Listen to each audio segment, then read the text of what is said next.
Hello everyone, I am Vaishali Nahar welcomes you at my YouTube channel School at Home.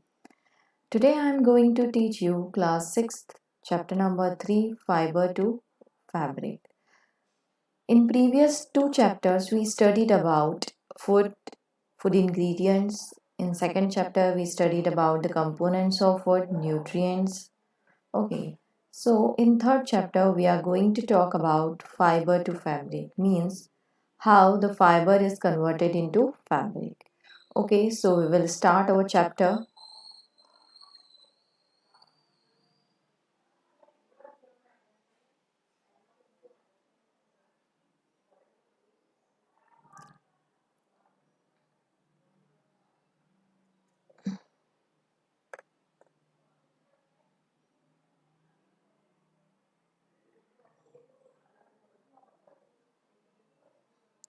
Okay so हम हमारा chapter start करते हैं।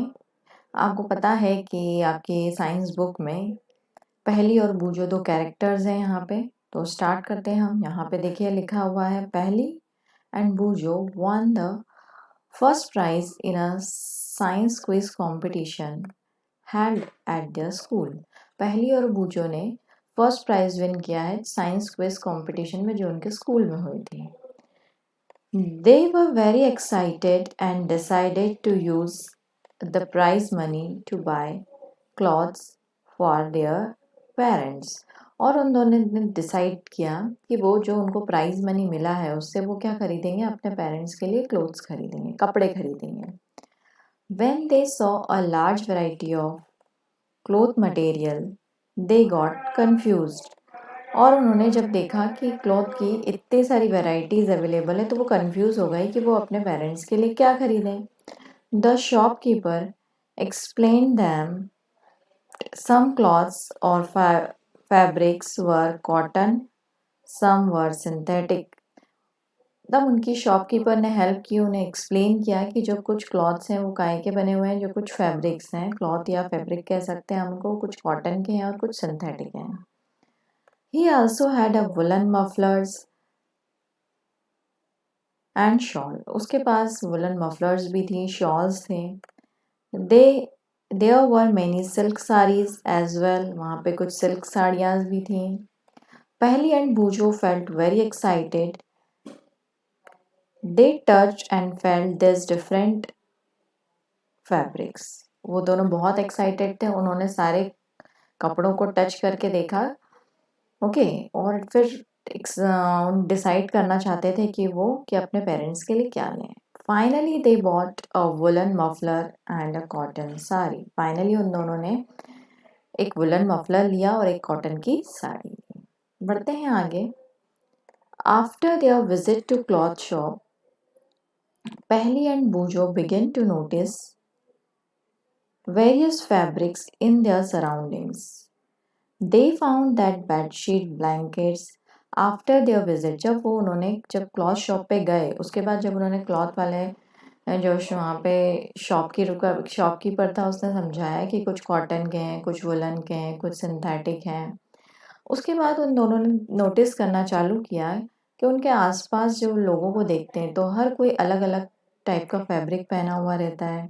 उन्होंने देखा कि बेडशीट, ब्लैंकेट्स, यहाँ पे क्लॉथ शॉप देख रहे हैं आप, यहाँ पे वैरायटी ऑफ क्लॉथ्स हैं। तो उन दोनों ने देखा कि bedsheet, blankets, curtains, table cloth, towel and dusters were made from different kinds of fabric. उन्होंने देखा कि ये जितनी भी चीज़ें हैं, उन्होंने देखा कि उनके आसपास ये सारी अलग अलग फैब्रिक से बनी हुई है, अलग अलग कपड़ों से बनी हुई। Even their school bag and gunny bags were made from some kind of fabric. उनका स्कूल बैग वगैरह भी किसी न किसी कपड़े से, कि न किसी फैब्रिक से बना हुआ है। They try to identify this fabric as cotton, wool, silk और सिंथेटिक। अब वो कपड़ों को आइडेंटिफाई करने की कोशिश कर रहे थे कि इसमें से कौन सा कॉटन है, कौन सा वुल है, कौन सा सिल्क है और कौन सा सिंथेटिक है। You can also identify some fabric. आप भी कुछ फैब्रिक्स को क्या कर सकते हैं, इजीली आइडेंटिफाई कर सकते हैं।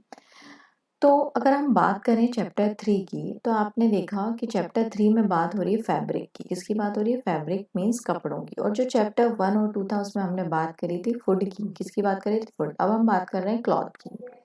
चलिए, तो हम बात करेंगे यहाँ पे वैरायटी इन फैब्रिक्स की। फैब्रिक्स में कौन कौन सी वैरायटी होती है। तो ये है आपकी एक्टिविटी 1। एक्टिविटी 1 देखते हैं हम। Visit a near by tailoring shop, collect cuttings of fabrics left over after stitching. आपके घर पास में जो भी एक टेलर की शॉप हो वहां जाना है और उसके जो भी वो कपड़े सिलता है उसमें से जो बचे हुए कपड़े रहते हैं उनको कलेक्ट करना है। Feel and touch each piece of fabric. Now try to label some of the fabric as cotton, silk, wool और synthetic. After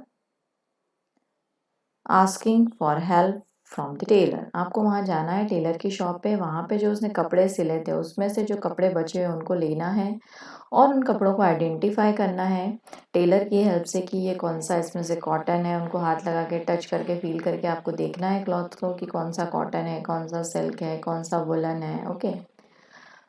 do you wonder what this difference fabrics are made up of? When you look at any fabric, it seems a continuous piece. Now look at it closely. What do you notice? अब आपको देखना है ये जो fabric है तो वो कैसे बनते हैं। अगर हम ऐसे देखते हैं तो हमें तो एक कंटिन्यूस कपड़ा दिखता है, बट हमको इसकी चैप्टर में हम देखेंगे कि कैसे कॉटन कैसे बनता है, आपका सिल्क कैसा बनता है, वुलन क्लॉथ कैसे बनता है। ओके, तो यहाँ देखिए आपकी एक्टिविटी 2 है ये। Select a piece of cotton fabric you labelled in activity 1। आपने जो एक्टिविटी 1 में जो भी कॉटन का फैब्रिक लिया था उसको लेना है यहाँ पे। Now try to find a loose thread और yarn at one of the edges and pull it out. Okay, आपको क्या करना है, वहाँ पे आपको एक कॉटन का कपड़ा जो आपने पहली एक्टिविटी में सिला उसको लेना है और उसके थ्रेड को या यार्न को आपको क्या करना है, एक एज से निकालते जाना है। If no loose You might have observed something similar when you try to thread a needle. अगर उसमें से वो नहीं निकलता है आपका धागा तो आपने देखा होगा कि ये उसी टाइप का थ्रेड है जब आप क्या करते हैं, हम किसी चीज़ में आप देखते होंगे आपकी मम्मी अगर आपके कुछ कपड़ों में कुछ प्रॉब्लम आती है, कोई कहीं से फट जाता है तो उनको सिलने के लिए हम जो धागे का यूज़ करते हैं और नीडल का यूज़ करते हैं, सुई धागे का, वैसा ही धागा है ये। Many a time the end of the thread is separated into a few thin strands. आप देखेंगे कि कई बार होता है एक जो थ्रेड है उसके अंदर भी बहुत बारीक बारीक से जो क्या होते हैं थिन strands, मतलब धागे निकल के आते हैं। This makes it difficult to pass the thread through eye of the needle. Okay, this makes it difficult to pass the thread through the eye of the needle. उनको निकालना क्या होता है, जो आप नीडल का जो होल रहता है वहां से निकालने में प्रॉब्लम आती है। The thin strands of thread we see are made up of still thinner strands called fibers. आप देखेंगे कि और उनमें से भी और बारीक बारीक क्या होते हैं, strands होते हैं, वो काहे से बने होते हैं, फाइबर्स से बने होते हैं। काहे से बने होते हैं, fibres. Fabrics are made up of yarns and yarns are further made up of fabrics. ये चीज़ आपको याद रखनी है कि फैब्रिक काहे से बनता है, यार्न से, और यार्न काहे से बनता है, are made up of fabric. मतलब फैब्रिक बनता है यार्न से और यार्न बनता है फाइबर से। याद रखेंगे आप, fabric is made up of yarn and yarn are further made up of fabrics. Where do you this fabric come from? हमें देखना है कि फैब्रिक आया कहाँ से है, sorry, where do these fibres come from, ये फाइबर जो होते हैं वो कहाँ से आए हैं।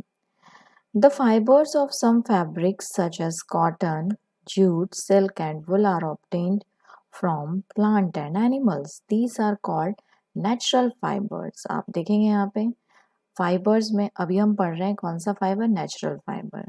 तो जो फाइबर्स होते हैं कुछ फैब्रिक्स के, वो काहे, जैसे कि कॉटन, जूट, सिल्क और वुल, वो काहे से मिलते हैं आपको, उनका सोर्स क्या है, प्लांट और एनिमल। तो जो आपको नेचुरल तरीके से मिल रहा है उसे हम बोलते हैं नेचुरल फाइबर। क्या बोलेंगे, नेचुरल फाइबर। याद रखेंगे आप definition, the fibres which obtained from plants and animals are called natural fibres. Cotton and jute are example of fibers obtained from plant. आप देखेंगे कॉटन और जूट जो है वो एग्जाम्पल है फाइबर का जो आपको मिलता है प्लांट से। और अगर हम बात करें वुल और सिल्क फाइबर की तो वो ऑब्टेन्ड होता है हमें एनिमल से। ये आपको याद रखना है कि कॉटन और जूट किससे मिलता है, प्लांट से, और वुल और सिल्क फाइबर कैसे मिलता है आपको, एनिमल से। Wool is obtained from fleece of sheep और गोट। वुल जो है आपको कैसे मिलता है, शिप और गोट से। It is also obtained from the hair of rabbit, yak and camels. ये आपको रैबिट के हेयर से, याक और कैमल से भी मिलता है। किसकी बात कर रहे हैं, वुल। वुल सबको पता है किससे मिलता है, शिप और गोट से।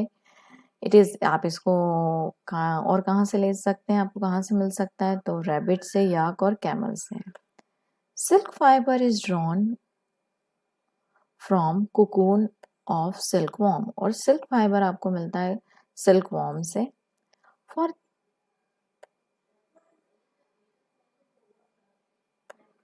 thousands of years natural fibers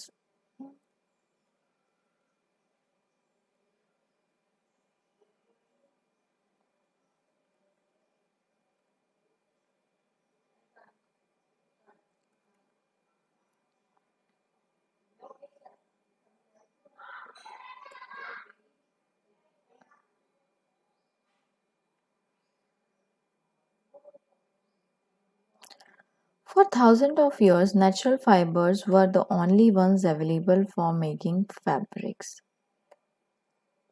Okay. कई सालों से जो नेचुरल फाइबर है वो अवेलेबल है आपके किस काम में आता है, फैब्रिक बनाने के काम में आता है। इन द लास्ट 100 years और so fibres are also made from chemicals. और कुछ सालों से जो है फाइबर्स किससे बनाए जा रहे हैं, केमिकल से भी बनाए जा रहे हैं। आपकी एक्टिविटी थर्ड जो थी यहाँ पे आप देख सकते हैं, take out a yarn from a piece of cotton fabric. Place this piece of yarn on the table. Now press one end of the yarn with your thumb. Stretch the other end of the yarn along its length with your nail as shown in figure 3.4. Do you find at the end the yarn splits up into this thin strands? आपको क्या करना है, इसमें एक piece of cotton में से आपको एक yarn निकालना है, उसमें से फिर और आपको उसको क्या करना है, प्रेस करना है वन एंड को थंब से और स्क्रैच करना है अदर एंड को, yarn को along with the length, along its length with your nail। और उसको आपको अपनी नेल से दूसरे yarn को निकालते जाना है। आप देखेंगे कि उसमें से और बारीक बारीक जो है क्या रेशेस निकलते जाएंगे। ओके, तो इससे हमें पता चलेगा कि जो फैब्रिक है वो बनता है यान से, और यान बनता है किससे, फाइबर से। बढ़ते हैं आगे। Buju has seen in the museums items like the one shown here. These were worn by warriors. He want to know if these are made up of some kind of fiber. यहाँ बात हो रही है बूजो की। उसने यहाँ देखा है कि म्यूजियम में कुछ आइटम रखे हुए हैं जो पुराने जो हमारे वॉरियर्स थे, जो उन लोगों के हैं ये, और वो ये जानना चाहता है कि ये भी जो चीज़ें हैं क्या किसी फाइबर से बनी हुई हैं।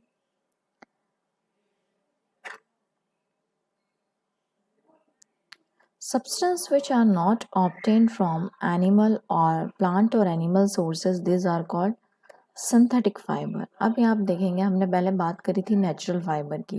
ये दो डेफिनेशंस आपको याद करनी है, इंपॉर्टेंट है। Natural fibre, the fibre which obtain from plant and animal are called natural fibre. Substance which are not obtain from plant and animal, these are called synthetic fiber. Some examples of synthetic fibers are polyester, nylon and acrylic. Okay. Some plant fibers. Some plant fibers, start करते हैं हम कुछ जो plant fibres जो आपको मिल रहे हैं। Cotton, पहले हम बात करेंगे यहाँ पे कॉटन की। तो आप देखिए cotton. Have you ever made wicks for oil lamps? What do you see for making this wicks? Okay, क्या कभी आपने बत्ती बनाई है लैम्प के लिए? This cotton wool is also used for filling mattresses, quilts और pillows. ये जो कॉटन वुल होता है इसका यूज़ किया जाता है मैट्रेसेस को, रजाई, आपके तकियों को फिल करने के लिए. Okay, take some cotton wool, pull it apart and look at its edges. What do you observe? The small thin strands that you see are made up of cotton fibers. Okay, आपको cotton wool लेना है और उसको edges से देखना है कि आप क्या ऑब्जर्व करेंगे कि जो थिन स्ट्रैंड रहता है वो काय से बना हुआ होता है? कॉटन फाइबर से बना होता है. Where does this cotton wool come from? ये कॉटन कहाँ से मिलता है? It is grown in the field. Cotton plants are usually grown at places having a black soil and warm climate. Can you name some state of our country where cotton is grown? Okay, the fruit of the cotton plant's cotton balls are about the size of lemon. After maturing, the balls burst open and the seeds covered with cotton fibers have been seen. Okay. इससे पहले हमने बात करी थी कि आपको वुल कहाँ से मिलता है, तो हमने देखा था कि वुल मिलता है हमें शिप से, गोट से, रैबिट से. बट यहाँ बात हो रही है कॉटन, क्योंकि कॉटन जो है आप इसको किस कैटेगरी में रख रहे हैं? ये कैसा फाइबर है आपका? नेचुरल है. कैसा है? Natural fibre. तो हमें यहाँ बात करनी है कि कॉटन कहाँ से मिलता है. तो कॉटन क्या है? ये प्लांट फाइबर है. आपको ये प्लांट से मिलता है. कहाँ मिलता है? प्लांट से मिलता है. और इसके जो प्लांट्स हैं वो फील्ड, खेतों में ग्रो किए जाते हैं. कहाँ? जहाँ पे क्लाइमेट कैसा होता है? वार्म क्लाइमेट होता है. और सॉइल कैसी होती है? ब्लैक होती है. इसका जो आप देखेंगे जो फ्रूट होता है वो कॉटन प्लांट का, उसको क्या कहते हैं? हम कॉटन बॉल्स कहते हैं. उसकी साइज होती है एक लेमन के साइज का होता है. और मैच्योर होने के बाद वो बॉल जो है बर्स्ट होके उसका जो सीड है वो कवर रहता है कॉटन फाइबर से.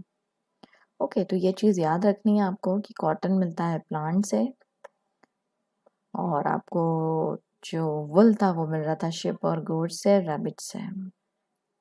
ये देखिए इस तरीके से आप देख रहे हैं यहाँ पे ये क्या है आपका? कॉटन प्लांट्स है जो फील्ड में ग्रो किए गए हैं. ये आप देख रहे हैं इसके ऊपर ये कवर है इसका सीड वाइट, ये है आपका कॉटन है. क्या है? कॉटन है. चलिए तो पढ़ते हैं हम आगे.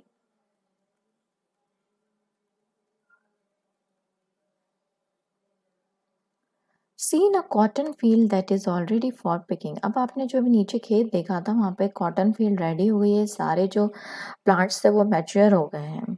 It look like a field covered with snow. और ऐसा लग रहा है कि सारी फील्ड कवर किससे? बर्फ से. From this balls cotton is usually picked by hand. और इसमें से कॉटन को निकाला कहाँ से जाता है? अपने हाथों से निकाला जाता है. Fibres are then separated from seeds by combing.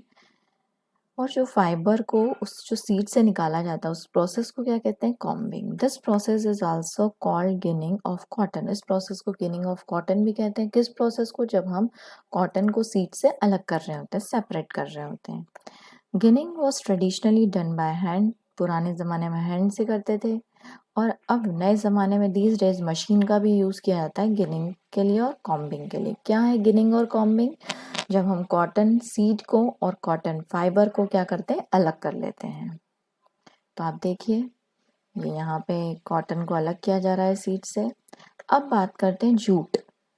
अब जूट काहे से मिलता है? Jute is also comes under natural fibre. Jute भी कैसा है आपका? Natural fibre. ये चीज़ें आपको याद रखनी है. Jute fibre is obtained from the steam of jute plant. अब जो जूट फाइबर है वो काहे से मिलता है आपको? जूट प्लांट से मिलता है. It is cultivated during the rainy season. Okay, in India, jute is mainly grown in West Bengal. India में जो जूट है वो कहाँ ग्रो किया जाता है? वेस्ट बंगाल, बिहार एंड आसाम में. ये चीज़ें आपको याद रखनी है. The jute plant is normally harvested when it is at the flowering stage. इसको कब हार्वेस्ट किया जाता है?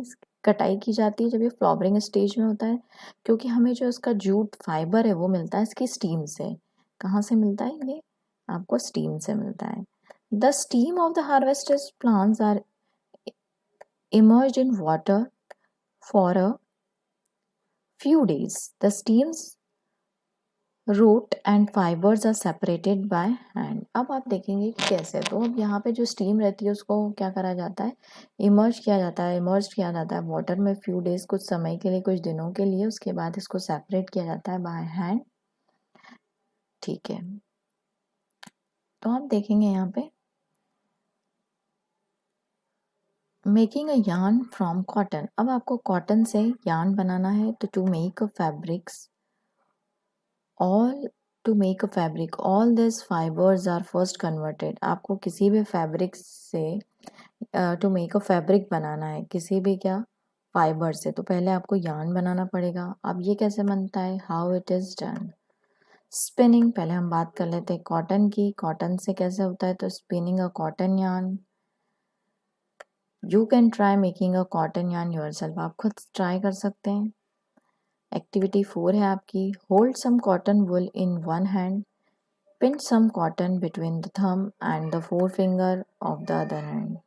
Now gently start pulling out the cotton while continuously twisting the fiber.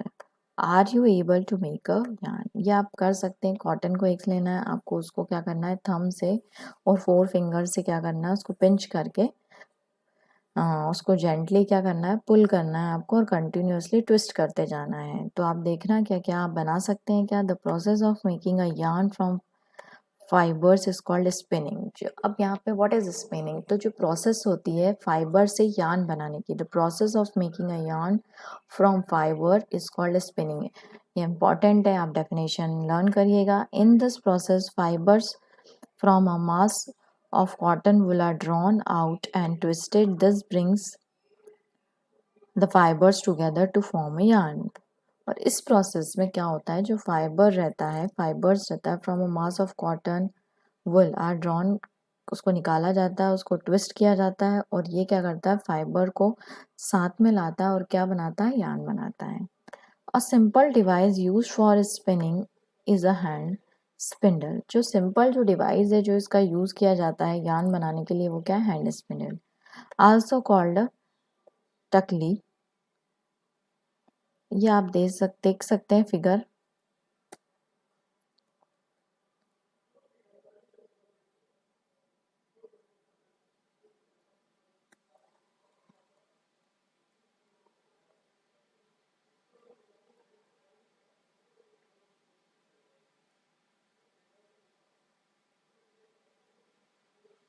Figure 3.11 में आप देख सकते हैं, जिसको हम जानते हैं चरखे के नाम से, चरखा।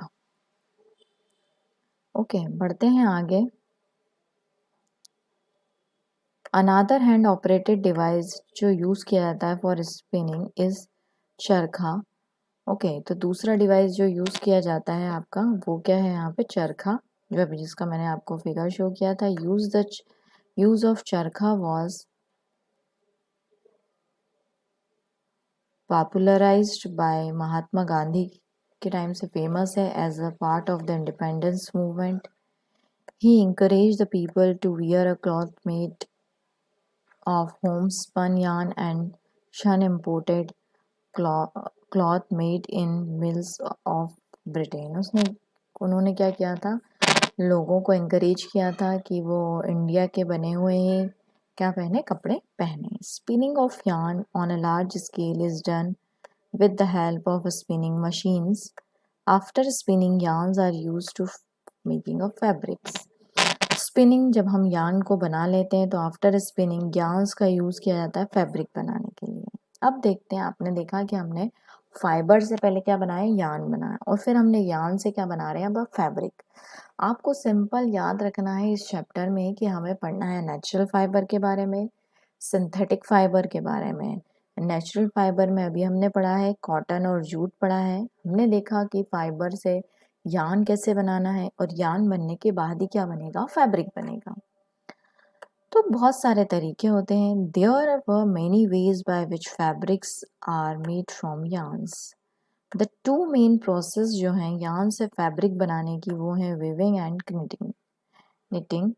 आप देखेंगे in activity 2 you might have noticed that the fabric is made up of two sets of yarn arranged together. This process is of arranging two sets of yarn together to make a fabric is called weaving.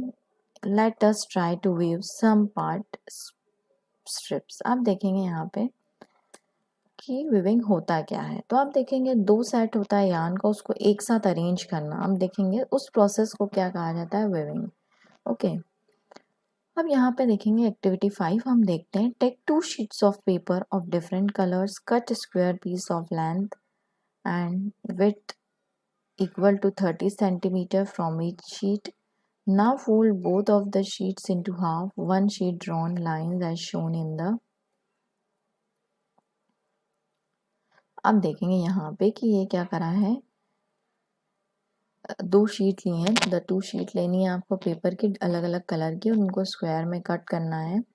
The length और width आपको रखनी है 30 centimetre. Now fold both the sheets into half में उसको fold करना है और क्या करना है, now on one sheet draw lines and shown in figure. आपको इस तरीके से उसको करना है, ठीक है। अब आप यहाँ देखेंगे and on the other edge shown in figure, ये आप देख रहे हैं, ये दो हमने जैसा बोला था स्क्वायर करके हाफ हाफ फोल्ड कर दिया है। फिर यहाँ पे आप देखेंगे बी में, cut both the sheets along the dotted lines and then unfold. Dotted lines है वहां से अनफोल्ड करना है उसको। Weave the strip, weave the strips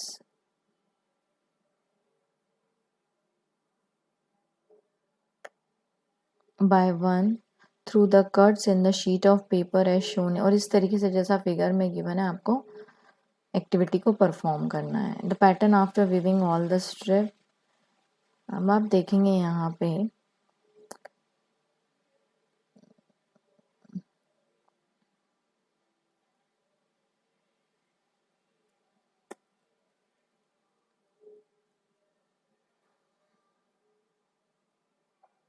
in a similar manner two sets of yarn are woven to make a fabric. The yarns are much thinner than our paper strips. Of course, weaving of fabric is done on looms. The looms are either hand operated or power operated। ये looms जो होते हैं वो कैसे होते हैं आपके, आप इनको हाथ से भी ऑपरेट कर सकते हैं या आप पावर ऑपरेटेड लूम्स का भी यूज़ कर सकते हैं।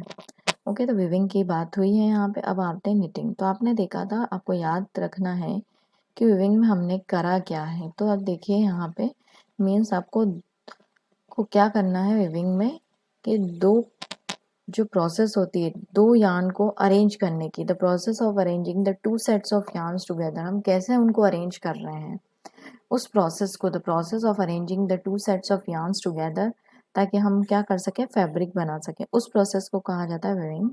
अब हम यहाँ बात करते हैं निटिंग की। तो आप देखेंगे यहाँ पे, have you noticed how sweaters were needed? In knitting a single yarn is, आपने देखा होगा स्वेटर जो आपकी मम्मा वगैरह या जो पुराने ज़माने में हमारी दादी वगैरह जो रहती थी वो वुलन के कपड़े घर पे ही बनाते थे। Use to make a piece of fabric. Have you ever pulled the yarn फ्रॉम a torn pair of socks? मतलब कभी आपने देखा होगा जो वुलन के जो सॉक्स होते थे उसमें से अगर एक धागा निकलता, हम इजीली क्या कर सकते हैं, उसको पूरे को ओपन कर सकते हैं। तो व्हाट हैपन्स, अगर एक सिंगल यार्न अगर आपने पुल किया, a single yarn get pulled out continuously, तो पूरा फैब्रिक क्या होता था, as the continuously as the fabric get unravelled, तो पूरा वो जो है आपका सॉक्स ओपन हो जाएगा। Socks and many other clothings items are made of knitting fabrics. Knitting is done by hand and also on machine. इसको भी आप हैंड और मशीन दोनों से ऑपरेट कर सकते हैं।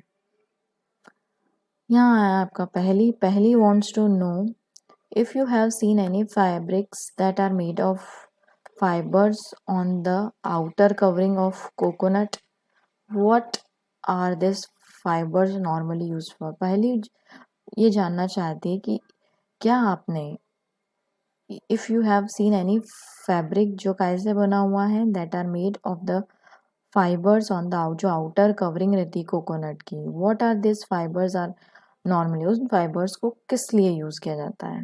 तो आप देखेंगे यहाँ पे ये क्या था, विविंग और निटिंग क्या थी, मेथड थी कि यार्न से फैब्रिक्स बनाने की। तो weaving and knitting are used for making a different kinds of fabric. This fabrics are used for variety of clothing item. जब फैब्रिक बन जाता है तो ये फैब्रिक का यूज़ किया जाता है बहुत सारे कपड़ों के बहुत सारी कपड़ों की चीज़ें बनाने के लिए। अब हम बात करते हैं हिस्ट्री ऑफ क्लोथिंग मटेरियल कि क्लोथिंग मटेरियल की हिस्ट्री पे बात करते हैं। तो have you wonder what materials people used in ancient time for clothes. अगर आप बात करें क्लोथ्स की हिस्ट्री में जाएं हम कि पहले के जो पुराने लोग थे वो क्लॉथ के रूप में क्या यूज़ करते थे। तो it appears that in those times people use the bark and the big leaves of trees और animal skin and furs to cover themselves. तो आपने देखा होगा कि वो काय का यूज़ करते थे, पत्तियों का, बड़ी बड़ी लीव्स ट्रीज की जो बार्क होती थी या एनिमल स्किन का, उनके फर का यूज़ करते थे अपनी बॉडी को कवर करने के लिए। After people begin to settle in agriculture communities, फिर काय का की शुरुआत हुई, जब एग्रीकल्चर की शुरुआत हुई तो उन्होंने सीखा, they learn to weave twigs and grass into mats. उन्होंने ग्रास से क्या बनाना सीखी, चटाइयाँ बनाना सीखी, बास्केट्स बनाना सीखी।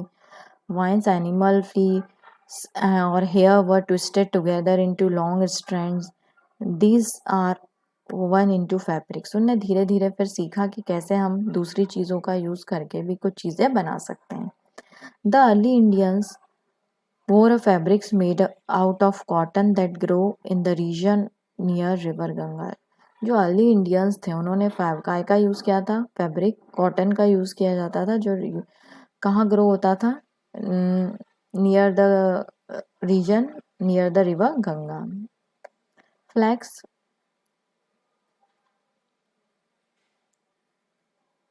is also a plant that gives a natural fiber. In ancient Egypt, cotton as well as flax were cultivated near the river Nile and were used for making of fabrics। यहाँ पे एक और plant की बात की आपने, flex की। तो इन दोनों ही फाइबर का यूज़ किया जाता था क्लॉथ बनाने के लिए। इन एंशियंट इजिप्ट जो cotton as well as flax वो कल्टीवेट किया जाता है, इनको कहाँ ग्रो किया जाता था, नाइल रिवर के नियर, और इनका यूज़ किया जाता था फैब्रिक बनाने के लिए। In those days stitching was not known, जब लोगों को पता नहीं था कि सिलाई कैसे की जाती है। तो people simply draped the fabrics around the different parts of their body, mainly different ways to draping the fabrics were use. तो वो सिंपली स्टिच नहीं करते थे, डायरेक्टली उनको ड्रैप करते थे अलग अलग तरीके से। With the invention of swing needle, जब स्विंग नीडल का इन्वेंशन हुआ तो फिर लोगों ने इन्वेंट किया कि कैसे फैब्रिक से कपड़े बनाए जाते हैं अलग अलग डिज़ाइन के। People started stitching fabrics to make cloth. Stitched cloths have gone through many variation since this invention. उसके बाद बहुत नई वैरायटी के क्या हुआ, इसमें वेरिएशंस आए। But is it not amazing that even today sari, dhoti, lungi और turban is used as an unstitched piece of fabric. Okay, तो आज भी ये चीज़ें जो है अनस्टिच फैब्रिक का यूज़ करके बनाई जाती है। Just as there is a large variety in food eaten all over the country, जैसे कि हमने चैप्टर 1 और 2 में पढ़ा था कि देयर इज़ अ लार्ज और वैरायटी है फूड की जो हमारी कंट्री में ईट किया जाता है इन डिफरेंट स्टेट्स में, वैसे ही फैब्रिक की भी वैरायटी जो है एग्जिस्ट करती है क्लोथ आइटम की, कि डिफरेंट स्टेट्स में डिफरेंट टाइप के कपड़े पहने जाते हैं। ओके, हम आते हैं कीवर्ड में। तो कीवर्ड में हमने देखा था cotton, wool, fabric, fibre, knitting, spinning, weaving and yarn. ये आपके मेन कीवर्ड्स हैं, ये हम ऑलरेडी कवर कर चुके हैं। और जो समरी है हमारी, तो there is a variety of clothing material और a fabric such as cotton, silk, wool and polyester. तो हम इन लास्ट में आपको 2 मिनट्स में समरी जो है इस चैप्टर की वो एक्सप्लेन कर देती हूँ कि जो हमने इस चैप्टर में पढ़ा है कि फाइबर से फैब्रिक कैसे बनता है। हमने यहाँ पे पढ़ा है नेचुरल फाइबर क्या होते हैं, जो फाइबर आपको एनिमल और प्लांट से मिलते हैं, और जो आपको नेचुरल प्रोसेस से नहीं मिलते हैं वो क्या है, आपके सिंथेटिक फाइबर होते हैं। ठीक है, आपको फिर हमने पढ़ा था इसमें कॉटन, और तो कॉटन आपको जो प्लांट फाइबर्स के बारे में डिटेल में पढ़ा था हमने, तो कॉटन और जूट के बारे में पढ़ा था। जूट फाइबर जो आपको जूट प्लांट की स्टीम से मिलता है, कॉटन फाइबर जो है वो भी कॉटन प्लांट को ग्रो किया जाता है और उसकी जो आपका रहता है फ्रूट रहता है वो मैच्योर होने के बाद बर्स्ट होके कवर कर लेता है जो कॉटन रहता है उसको, और हम उसको फिर यूज़ करते हैं। हमने यहाँ पे पढ़ा है कि आपका जो फैब्रिक है जो है वो यार्न से बनता है, और यार्न जो है वो फाइबर से बनता है। क्या याद रखना है आपको, फैब्रिक जो है वो कैसे बनता है आपका, यार्न से बनता है, और यार्न कैसे बनता है, फाइबर से बनता है। ओके, फिर हमने यहाँ दो मेथड पढ़ी थी कि फाइबर को फैब्रिक में कैसे कन्वर्ट करना है। तो निटिंग और वीविंग हमने दो मेथड पढ़ी थी जिसके थ्रू हम फाइबर को फैब्रिक में कन्वर्ट करते थे। ओके, चलिए तो यहाँ ये लेक्चर ख़त्म होता है हमारा। अब देख लेते हैं हम इसको। Fibres are made from yarns which in turn are made from fibres. Fabric जो बनते हैं यार्न से बनते हैं। फाइबर्स जो है दो टाइप के पढ़े हमने, नेचुरल और सिंथेटिक। कॉटन, वुल, सिल्क और जूट ये सब क्या है, नेचुरल फाइबर्स हैं। वाइल नायलॉन, पॉलिस्टर ये सब क्या है, नायलॉन पॉलिस्टर सिंथेटिक फाइबर्स हैं। Fibres like cotton and jute जो है वो कैसे मिलता है, प्लांट से मिलता है। द प्रोसेस जो रहती है of making a yarn from fibre, जो प्रोसेस है मेकिंग अ यार्न, फाइबर से यार्न को बनाने की, the process of making a fibre, उसको स्पिनिंग कहा जाता है। Fabric from yarn is made by weaving, and जो यार्न से जो फैब्रिक या फाइबर बनाते हैं हम वो कैसे बनता है, दो प्रोसेस है, वीविंग और निटिंग। चलिए, और हमने ये भी देखा था कि जो वुल है आपको वो कैसे मिलता है, यहाँ पे एनिमल से मिलता है। और कौन से एनिमल से मिलता है, शेप, गोट और रैबिट देखा था हमने यहाँ पे।